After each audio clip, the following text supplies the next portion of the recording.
let me give you a picture of where the problem comes from. We're starting in 2010, which is now, and going forward about 75 years. So, you project 75 years because if somebody's born today, you expect that's a lifetime. So what's going to happen in a lifetime? Spending by the federal government, we're starting out at in the mid 20% of our gross domestic product range. So the federal government spends an amount that is equal to 25% of everything that is produced in the U.S. economy. By the time, if we extend those lines out for 75 years, by the time we get to the end, instead of 25% of the gross domestic product, it's going to be 80%. Is that possible? No way. A predecessor of mine at the Committee for Economic Development, Herbert Stein, who was a noted economist, used to say, this has been referred to as Steins Law. If a process cannot go on forever, it will stop. That's certainly true. He would then usually go on to say that in many instances when we're talking about economics, the question really is not, will this process stop? It's how. Are we going to make a considered change in our course, or rather are we just going to run into the wall and splatter ourselves all over the road? As you can see, the big part of this curve is that yellow area on top, which is debt service. You pile up debt, you have to pay interest on it. You run budget deficits if that's too much and you can't afford it, so the debt gets bigger, so the debt service gets bigger, so the debt gets bigger, so the debt service gets bigger. In a business, it's what we call bankruptcy. For countries around the world, it's what we call a debt crisis. The difference being that usually governments cannot fully just simply go into bankruptcy and cease to exist. They've got to find a way to make things work, and that very often is very painful. I took these same numbers to give you a better picture. These are exactly the same numbers, but I left the debt service off. What's causing the problem? And it should be very clear there, which in a way that it probably wasn't in the previous chart. In the long run, our budget problem is healthcare. Over the last half century, the rate of growth of healthcare costs for the federal government has been growing per person about 2% faster than the rate of growth of our gross domestic product. So healthcare has become the mouse that's eating Cleveland, and pretty soon it will get the rest of the country if that continues to go on.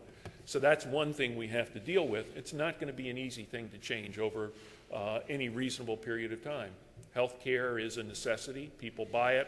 Right now, the healthcare industry has the U.S. consumer over a barrel, and that's why we're there, and we have to change that. www.ced.org, you'll find our prescription for how you fix that. So, if we can't fix this problem, what's going to transpire? This is an illegible chart for those of you in the back of the room, but what this does is it compares the amount of the U.S. debt burden to the other developed countries around the world. The red bar is the U.S. So I've had people look at this chart and say, well, the U.S. looks about average.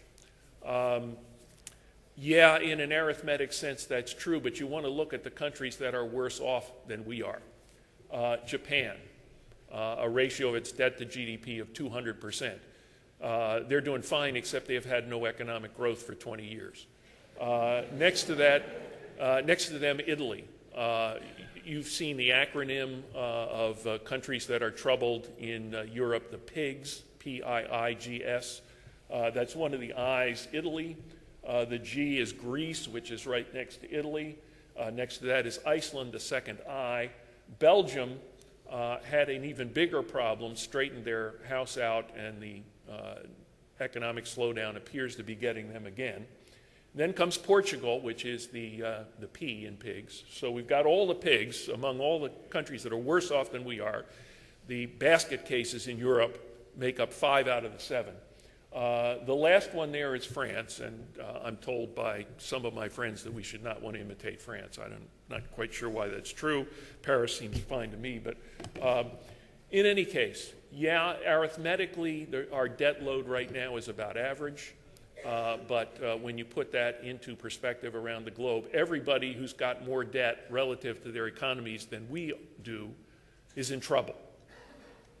Has it always been this way? 1980 to 1992, the United States debt load, and the OECD is the body of countries that I showed you in the previous chart. The debt of the United States grew much faster than the rest of the developed world. At the end of 1992, I arrived at the White House. You can see between 1992 and 2000 what a good job I did. My mother went to her grave believing that I was personally responsible for that, and I never disillusioned her by telling her that there were actually 3 or 4 people who helped me a little. 2000, I left the White House, and as you can see immediately, the U.S. debt problem got much worse. Why do we care about where we are relative to the rest of the world? Well, part of what's going on is the value of the dollar. We have forthcoming from CED a document which is going to talk about what could go wrong, a crash in the value of the dollar, because the rest of the world, which has been lending us money, decides that we're not worth lending to anymore. This is the amount of securities that the federal government has had to sell to the public to get cash so that it could operate between March 2001 and June of 2010. Just picking 2 points at random, March 2001, I just left the White House, so that was when I wanted to start. We've had to sell about $5 trillion worth of paper to the public at large to raise cash so that the federal government could do its thing. Of those $5 trillion, about $3 trillion, about 60%, was purchased by overseas investors. Overseas investors can be very fickle. They include foreign governments who are parking money, and if they decide that there's a cheaper parking lot, they might just go there. And if they decide that the United States is not a trustworthy debtor, they could very well decide that they don't want to lend us any money. If the Treasury has an auction and nobody comes, the consequences will be dire. So how bad is it? For those of you who have watched the movie Das Boot, this picture will be vividly familiar. I'll just summarize very briefly. This is a German submarine in World War II. It is sitting on the bottom of the Mediterranean. After it sank there, the crew heroically worked around the clock twice, fixed the leaks, got the water that was inside the submarine into the ballast tanks. They've got a little bit of pressurized air left. The captain is going to order shortly that they turn a wheel and push the pressurized air into the ballast tanks.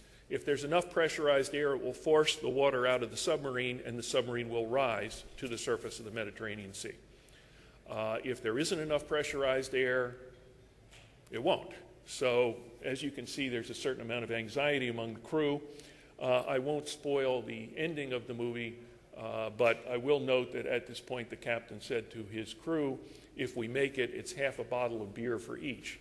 I think that message may convey about as well as we possibly could just how serious the budget situation is right now. And part of what you're going to hear for the rest of the evening is how that might affect your work as leaders in the business community through a case which we'll discuss. So thank you very much for coming. I hope that doesn't totally spoil your dinner. It certainly did spoil mine. But enjoy the rest, and I hope you'll learn something from the rest of the presentation, and we'll be around to answer questions later on.